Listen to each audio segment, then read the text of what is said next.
Hello everyone, the topic for my presentation is muscles of mastication. These are the contents. Introduction. Muscle refers to a group of muscle fibers bound together by the connective tissue. Muscle generates force and movements used in the regulation of the internal environment. Masticatory system is a complex unit primarily made up of bones, muscles, ligaments and teeth. An integrated neurology controlling system regulates all these structural components.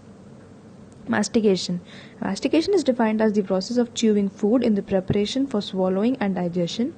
Masticatory functions like speaking, yawning, and swallowing involves reflex contraction and relaxation of the muscles of mastication. Muscles which are directly concerned with the mandibular movements in the mastication are called masticatory muscles. They comprise of two groups of muscles. First, major masticatory muscles, and the second, accessory masticatory muscles. Muscles of mastication are divided into primary and secondary. The primary are further classified as masseter, temporalis, medial pterygoid and the lateral pterygoid muscles. The secondary is further subclassified as suprahyoid muscles and infrahyoid muscles. The suprahyoid muscles consists of mylohyoid muscle, geniohyoid muscle, stylohyoid muscle and digastric muscle. The infrahyoid muscle consists of omohyoid muscle, sternohyoid muscle and thyrohyoid muscles. Development of muscles. Myogenesis is the formation of muscle tissue during embryonic development from stem cells in the mesoderm. Muscle tissue is formed in the mesoderm layer of the embryo in response to signals from fibroblast growth factors, serum response factor and calcium. Muscle tissue developed from embryonic cells called myoblast. In the presence of fibroblast growth factors, myoblasts fuse into multinucleated myotubes which forms the basis of the muscle tissue. Myocytes are tubular muscle cells or fibers that develop from myoblast. Myocytes are specialized as cardiac, skeletal or smooth muscle cells. The muscular component of the brachial arch forms the striated muscles in the head and the neck region. The muscles of mastication are derived from the first or the mandibular arch. They are developed from the mesoderm of the first brachial arch and are supplied by the branch of the trigeminal nerve of the mandibular nerve. But the posterior belly of digastric muscle develops from the second brachial arch and are supplied by the facial nerve. The temporalis develops in the 8th week anterior to the otic capsule. The masseter develops at the 8th week, begins attachment to the zygomatic arch. The lateral and the medial pterygoid are related to the cartilage of the cranial base and the condyle.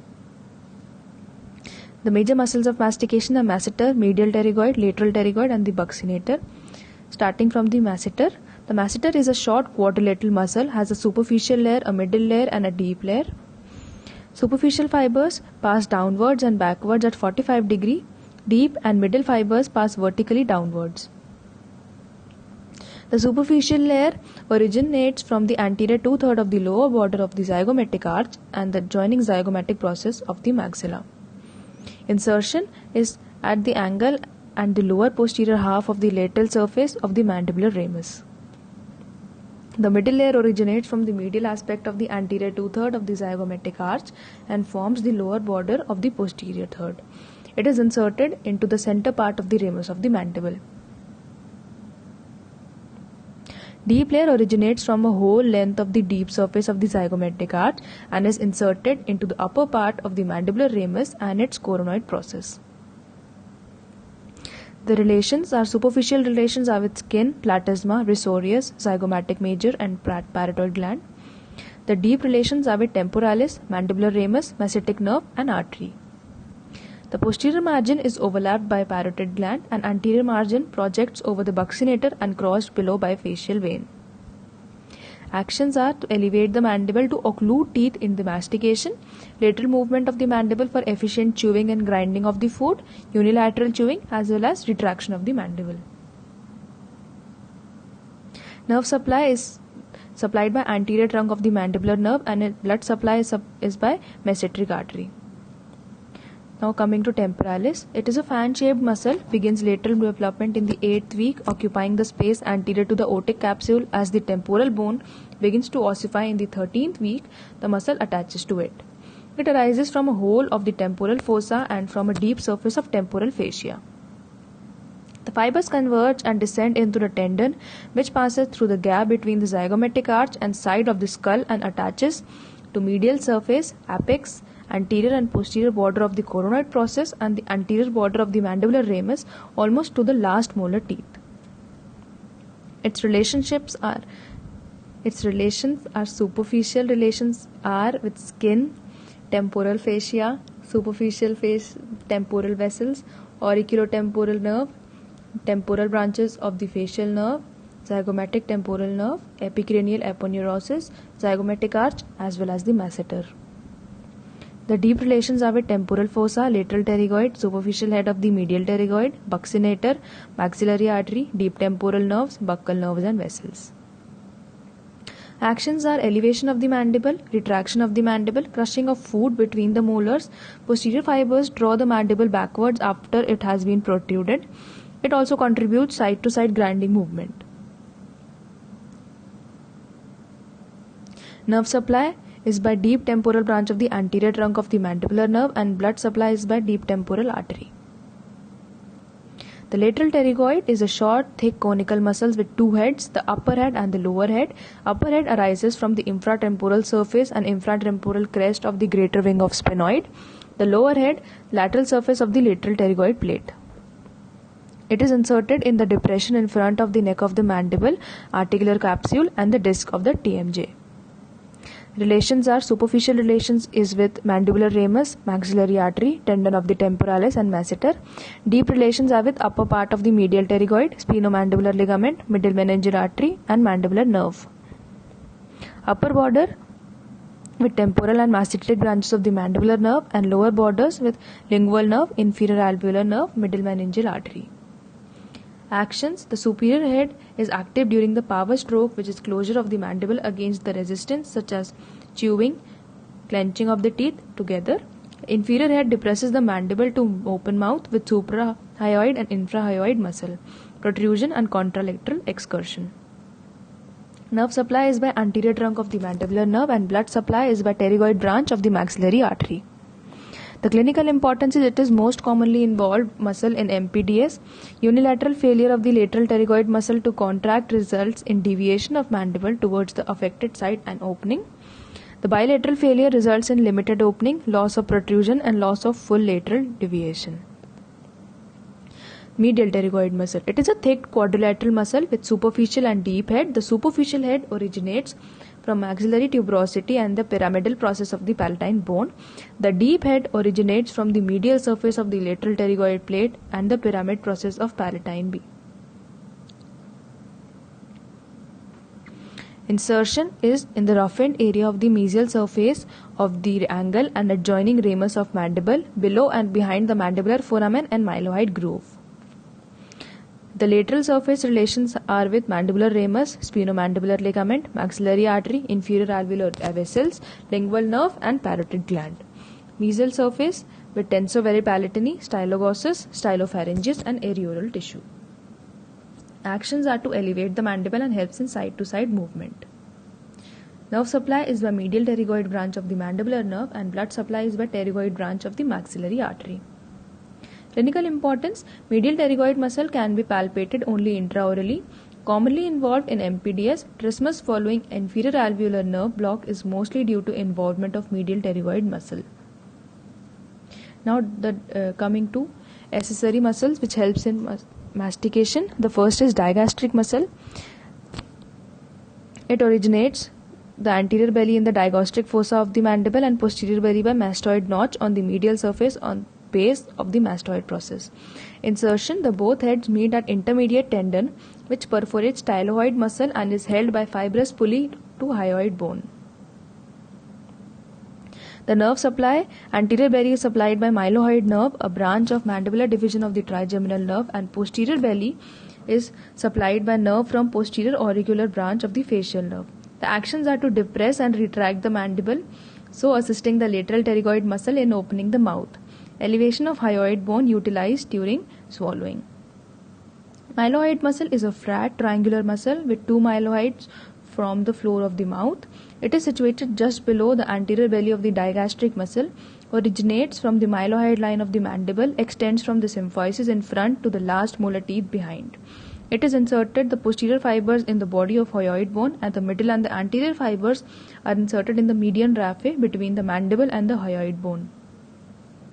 Mylohyoid fibers runs medially and slightly downwards. The nerve supply is by mylohyoid nerve, a nerve from mandibular division of the trigeminal nerve.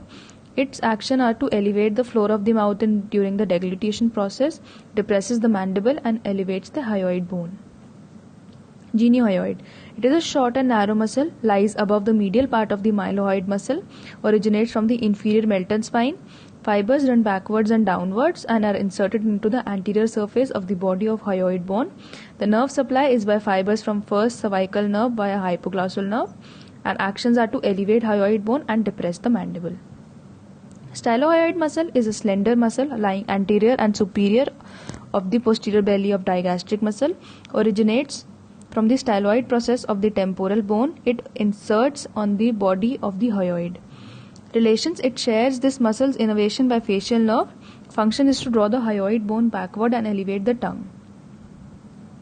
Omohyoid muscle is a muscle that depresses the hyoid. It is located in the front of the neck and consists of two bellies separated by an intermediate tendon. Its superior belly serves as the most lateral member of the intrahyoid muscle, located lateral to both the sternothyroid and the thyrohyoid muscle. The nerve supply, the inferior belly of the omohyoid, is innervated by three cervical branches that makes up the ansa cervicalis. Superior belly is innervated by superior root of the ansa cervicalis, which contains only fibers from the first cervical nerve. Sternohyoid. The sternohyoid muscle is a thin, narrow muscle attaching the hyoid bone to the sternum, one of the paired strap muscle of the infrahyoid muscles, serving to depress the hyoid bone. It is innervated by ansa cervicalis. This muscle originates from the posterior border of the medial end of the clavicle, the posterior and the sternoclavicular ligament, and the upper and the posterior part of the mandibular sterni.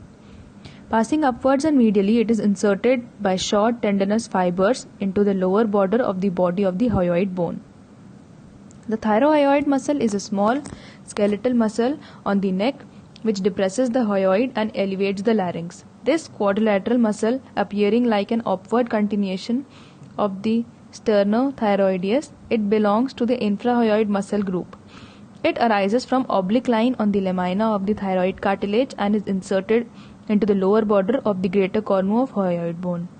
The nerve supply is innervated by nerve to thyrohyoid muscle. This nerve branches from this first cervical nerve as it joins the hypoglossal nerve for the short distance. Muscle function and facial development. Intimate functional relationship exists between the muscle and the bone to which they are related. Adjustment between the muscles and bones are normal part of the development. The elevator muscles of the mandible influence transverse and vertical dimensions. Facial muscles can affect jaw growth in two ways. Formation of bone at muscle attachment depends upon the activity of muscles, and musculature is an important part of the total soft tissue matrix. The relationship between the craniofacial morphology and muscle activity have been studied extensively. Muscle function correlates with the muscle morphologic features of the craniomandibular apparatus to which it is attached. Role of the masticatory muscle. Thickness of the masticatory muscle, especially the masseter, have been measured and correlated with variables of facial morphology. The masticatory muscle thickness increases with age. Males have thicker masticatory muscles than females. Thicker the muscle, more tension generated by them. The masseter muscle in a long face is thinner by 30%. Thicker muscle is found to correlate with reduced gonial angle and mandibular plane angles, and increased ramus height, implying role in more horizontal development of face. Masticatory functional influence on the dentofacial development. Greater use of jaws with higher and more prolonged forces results in increased dimension of the jaws and dental arches.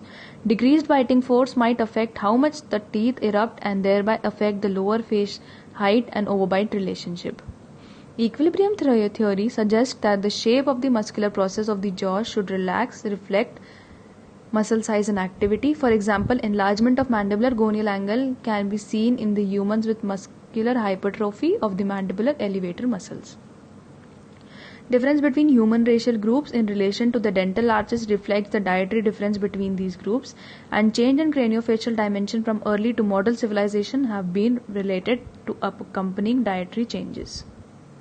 Muscle function and malocclusion. A relationship between the weak jaw muscles and malocclusion and skeletal deformity has been well established for children with neuromuscular disorders. Myotonic dystrophies, high prevalence of malocclusion, narrow and deep palates, increased facial heights, more obtuse gonial angles. Conclusion. Muscles of mastication comprises of 4 pair of muscles: masseter, temporalis, medial and radial pterygoid. All are derived from paraxial mesoderm and first pharyngeal arch. All are innervated by the branches of mandibular nerve. All 4 muscles are associated with mandibular movements. Prime action of masseter, temporalis and medial pterygoid is the elevation of the mandible, and the action of lateral pterygoid is protrusion. Masticatory musculature is an important part of the total soft tissue matrix, whose growth normally causes adaptive changes in the respective skeletal tissue and thus is associated with facial development. Thank you.